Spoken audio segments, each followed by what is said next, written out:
Cabinet భేటీలో కీలక అంశాలకు ఆమోద ముద్ర పడింది. అమరావతి రెండో విడత ల్యాండ్ పూలింగ్ కు ప్రభుత్వం ఆమోదించింది. 7 గ్రామాల్లో 16,666 ఎకరాలను ప్రభుత్వం సేకరించబోతోంది.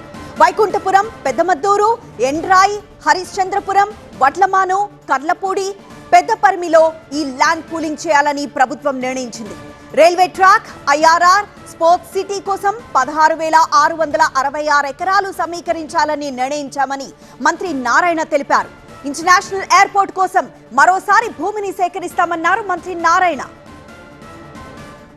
ఏదైతే అమరావతి క్యాపిటల్ చుట్టూ ఇన్నర్ రింగ్ రోడ్డు వస్తుందో, ఇన్నర్ రింగ్ రోడ్డుకి 16,666.56 ఎకరాలను యాక్చువల్గా ల్యాండ్ పూలింగ్ తీసుకోవడానికి ఈరోజు క్యాబినెట్ ఆమోదం ముద్ర వేసింది.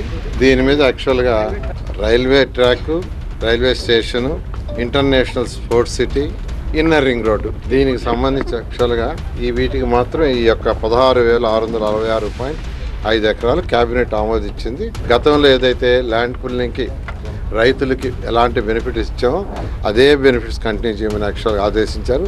దాని మీద ముందుకు పోవడం జరుగుతుంది.